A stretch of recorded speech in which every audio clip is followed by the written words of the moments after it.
Hello, the purpose of this video is to give you an insight into my educational advising services which accompany my private Gmat, GRE and Toefl tutoring courses. Today I will clearly map out the Gmat, GRE and Toefl facts as they relate to the US graduate college application requirements, namely Master of Business Administration, Master of Science or PhD. Please note that most international European graduate programs may also require that you take one or two of the above tests in case you follow the school curriculum in English. So be sure to check the university requirements carefully, even if you continue your studies in Europe. Since the presentation of the facts in table format is self-explanatory, I will focus on highlighting the all-important timing issues and the most difficult aspects of these tests. This information will help you select the proper test when there is an option to do so, take these tests in the optimal order, and focus your attention during your test preparation. Timing is always key, so let's start by pointing out that the Toefl Ibt test is given 3 or 4 times monthly, as indicated on this chart sheet right here, Vienna test dates, and Budapest test dates right over here.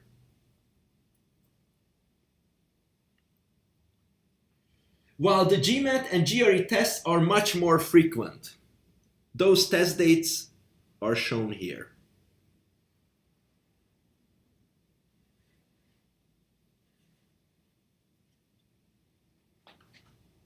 Okay. You should first take the Gmat or GRE, however, because the Gmat and GRE are much more difficult than the Toefl, and you want to have sufficient time to retake these tests if necessary. By the way, both the Gmat and the GRE can be retaken 5 times in a continuous 12-month period.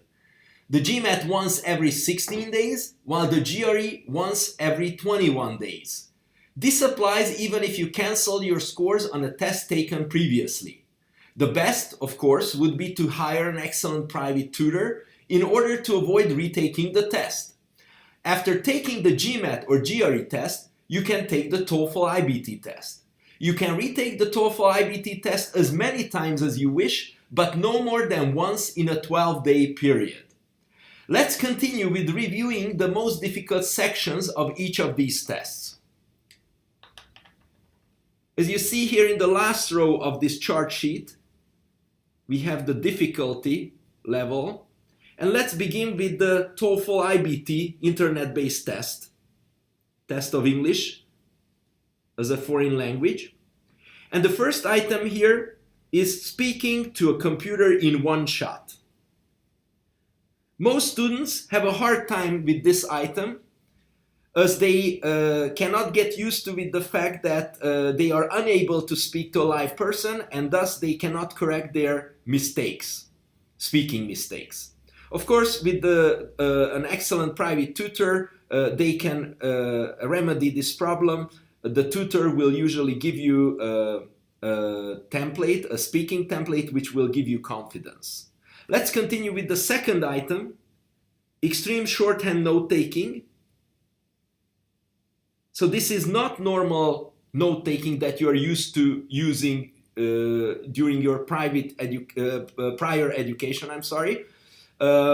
So this is extreme shorthand note-taking, as the Toefl Ibt test. On the surface it has 4 sections, but in reality has a hidden 5th section, which is note-taking. And this note-taking should be extreme shorthand note-taking, which should be learned separately because it's unlike prior note-taking you have learned. Let's move on to the next item, Toefl ITP, institutional test. And the first item, and here the difficulty is super strict time limits. The first item, the grammar section, 25 minutes for 40 questions. That leaves you with little over 30 seconds per question, extremely strict time limit. Let's continue with the reading section of this test. 55 minutes for 50 questions, which leaves you with a little over 1 minute per question. Again, extremely challenging. Of course, again, an extremely good private trainer, private tutor will handle this challenge by training you with structured, standardized approaches, and those will take care of this challenge. Let's continue with the GRE revised test, Graduate Record Examination. And the first item here is tough academic vocabulary exercises. This vocabulary is even more challenging than the vocabulary included in the SAT test. The second item, multiple correct choices. That's typical of both the verbal part and the quantitative part. And this is very difficult because you have to get all the choices right. If you don't get all of them right, then you get 0 points for your answer on a given question. Item number 3, time-consuming data interpretation.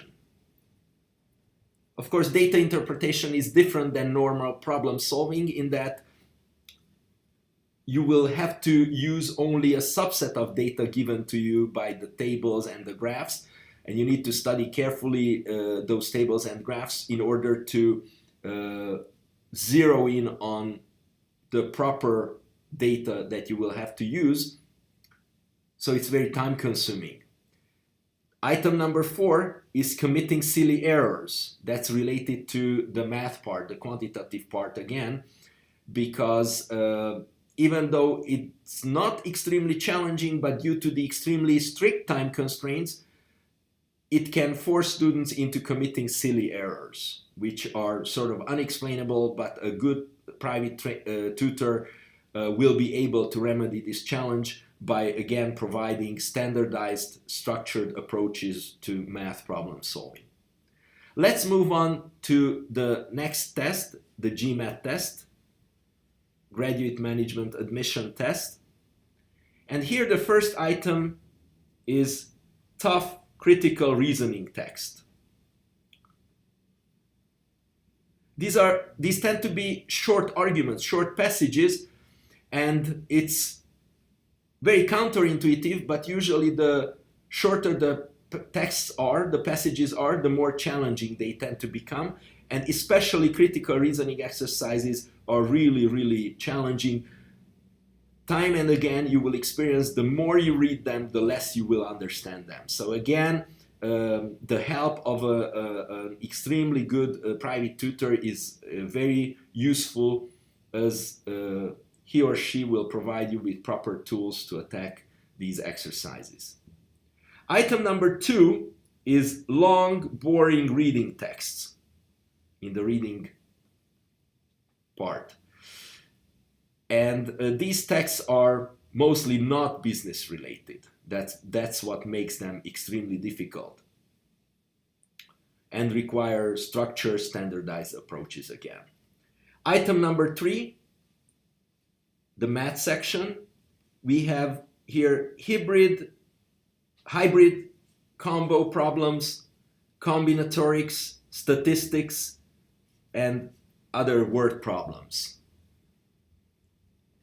So these would be the most difficult sections of all these tests. Finally, let's not forget about the computer adaptive nature of the Gmat and the GRE.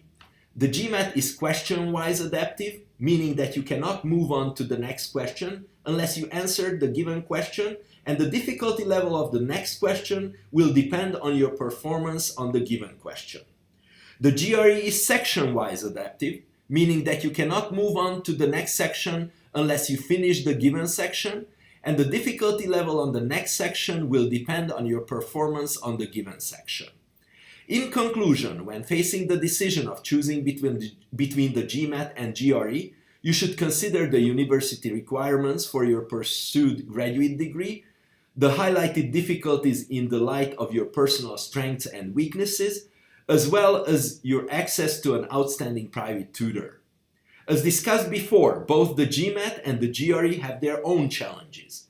So, a great private tutor can help you with those difficult aspects once you have made up your mind about which test to take.